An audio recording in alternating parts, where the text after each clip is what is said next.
Hello everyone, আসসালামু আলাইকুম। আজকে আমি আপনাদের সঙ্গে শেয়ার করব ছাগলের ঘিনু বা মজক রেসিপি।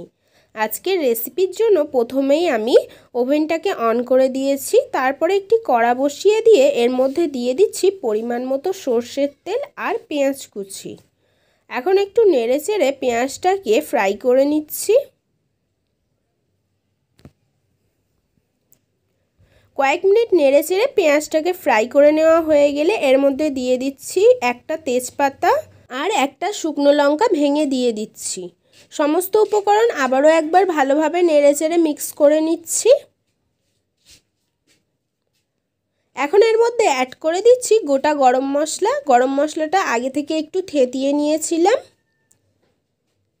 ভালোভাবে নেড়ে চেড়ে এর মধ্যে অ্যাড করে দিচ্ছি আদা রসুন আর পেঁয়াজের পেস্ট।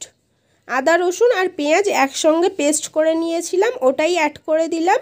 এখন ভালোভাবে নেড়েচেড়ে আদা রসুনের গন্ধটা যাওয়া পর্যন্ত অপেক্ষা করছি। তারপরে অ্যাড করে দিচ্ছি পরিমাণ মতো হলুদ গুঁড়ো, স্বাদ মতো নুন আর মিট মশলা, আর অ্যাড করে দিচ্ছি জিরে মরিচের গুঁড়ো, শুকনো লঙ্কার গুঁড়ো। সমস্ত উপকরণ আবারও একটু নেড়েচেড়ে মিক্স করে নিচ্ছি। এখন অ্যাড করে দিচ্ছি অল্প একটু জল। ভালোভাবে মশলাটা কষিয়ে নেওয়ার জন্য অল্প একটু জল অ্যাড করে দিলাম। মশলাটা ভালোভাবে কষিয়ে নেওয়া হয়ে গেছে। এখন অ্যাড করে দিচ্ছি আগে থেকে ধুয়ে পরিষ্কার করে রাখা মজকটা দিয়ে একটু ভালোভাবে নেড়েচেড়ে নিচ্ছি।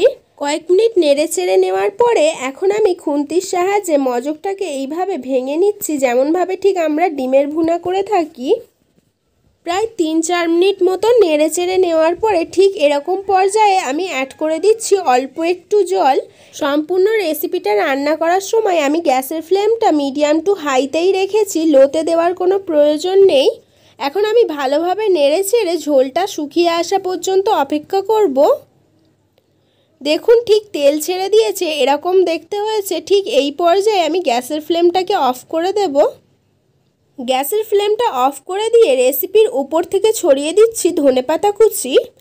এখন সার্ভ করার জন্য আমি একটি বাটির মধ্যে তুলে নেব রেসিপিটাকে।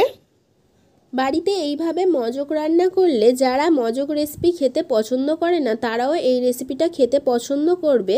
একবার হলেও বাড়িতে এই রেসিপিটা ট্রাই করে দেখবেন, আশা করি আপনাদেরও ভালো লাগবে। আজকের রেসিপিটা আপনাদের কাছে কেমন লাগলো অবশ্যই কমেন্টে লিখে জানাবেন। ফিরে আসবো আবারও নেক্সট কোনো রেসিপি নিয়ে। সম্পূর্ণ রেসিপিটা দেখার জন্য ধন্যবাদ।